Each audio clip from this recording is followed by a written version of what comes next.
Olá, sejam muito bem-vindos e bem-vindas.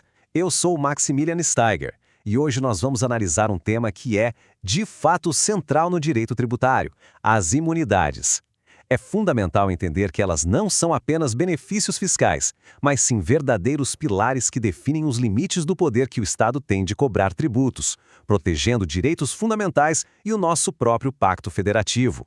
Pois é, esta já é a nossa 7ª aula da série. Para quem vem nos acompanhando, hoje a gente aprofunda o conhecimento sobre como a Constituição Federal desenha o sistema tributário, estabelecendo não só as competências para tributar, mas também as suas barreiras intransponíveis. Bem, nosso roteiro de hoje está bem organizado para não deixar nenhuma dúvida. A gente começa com o conceito, a essência do que é uma imunidade. Logo depois, vamos diferenciar de isenção, que é onde mora o perigo, um erro muito comum. Em seguida, partimos para a análise dos principais tipos, a recíproca, as sociais e culturais, e terminamos com um panorama geral de outros casos importantes. Vamos começar? Então vamos direto ao primeiro ponto. Ok, vamos mergulhar nisso. Antes de a gente sair vendo exemplos práticos, é absolutamente crucial entender a essência da imunidade. O que ela é, exatamente, na sua raiz. E por que ela tem um status tão protegido na nossa Constituição. A definição, olhem só, é a chave de tudo. É preciso pensar na imunidade como um verdadeiro escudo constitucional.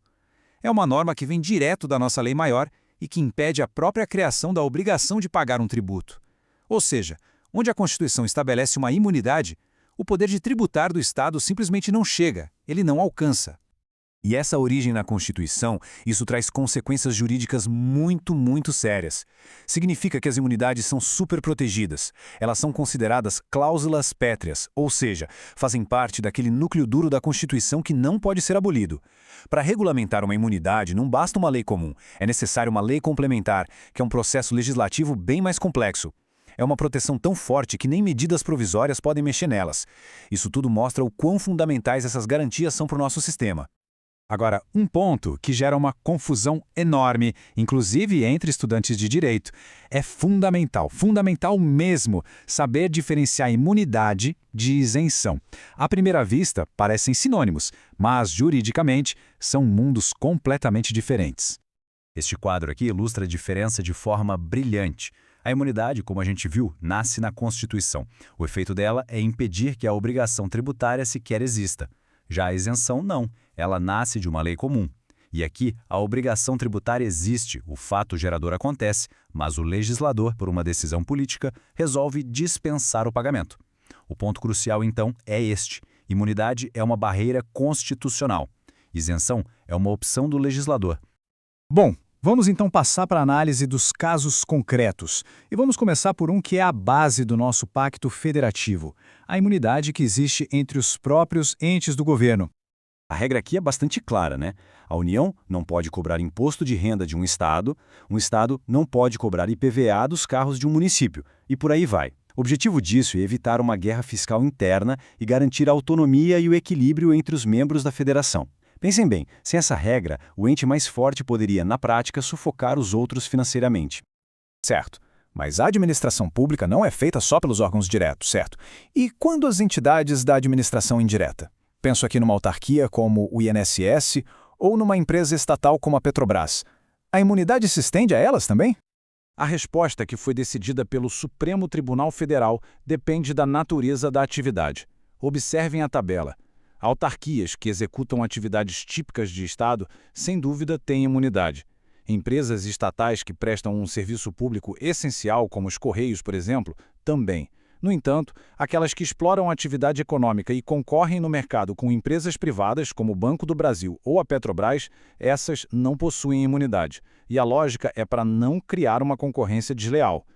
Vamos agora para um grupo de imunidades que reflete diretamente os valores que a nossa Constituição busca proteger: a religião, a política, a educação, a assistência social e, claro, a cultura.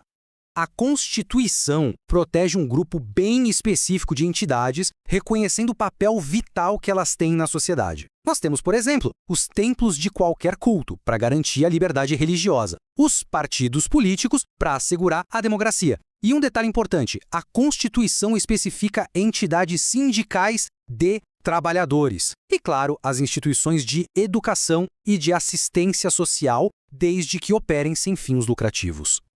Mas atenção aqui. Para a maioria dessas entidades, a imunidade não é um cheque em branco. Elas precisam cumprir certos requisitos que estão previstos em lei. Por exemplo, não podem distribuir lucros, têm que aplicar todos os seus recursos em suas atividades fim aqui no país e devem manter uma contabilidade organizada.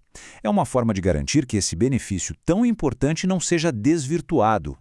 E temos também a chamada imunidade cultural ou da imprensa. A Constituição torna imunes de impostos os livros, os jornais e os periódicos.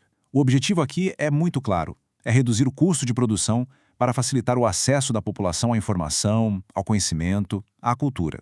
É uma imunidade que incide sobre o objeto e não sobre a empresa que o produz. E aqui nós temos um ponto fascinante da evolução do direito. O Supremo Tribunal Federal, numa interpretação moderna, bastante conectada com os nossos tempos, entendeu que essa proteção não se limita ao papel, ela se estende também aos livros eletrônicos, os e-books e até mesmo aos aparelhos criados especificamente para a leitura deles, os e-readers. Uma decisão que, na prática, adaptou a norma constitucional à nossa realidade digital. Para a gente finalizar, é importante saber que a lista de imunidades não para por aí não. A Constituição espalha diversas outras proteções específicas ao longo de todo o seu texto. Vamos ver só alguns exemplos rápidos para ter uma ideia. Para fortalecer nossa economia, existem imunidades de IPI e ICMS sobre produtos de exportação. Com o foco social, pequenas propriedades rurais não pagam o imposto territorial rural.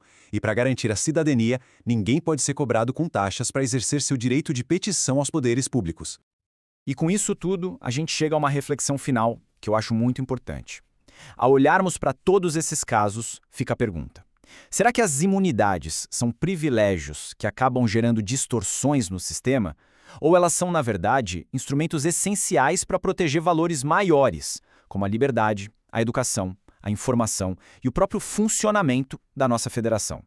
E assim a gente conclui a nossa análise de hoje sobre as imunidades tributárias. Eu espero de verdade que esta aula tenha sido esclarecedora. Se este conteúdo ajudou a organizar as suas ideias, eu peço que se inscrevam no canal e deixem o like. Esse apoio é realmente fundamental para que a gente possa continuar produzindo este material. Muito obrigado pela atenção e até o nosso próximo encontro.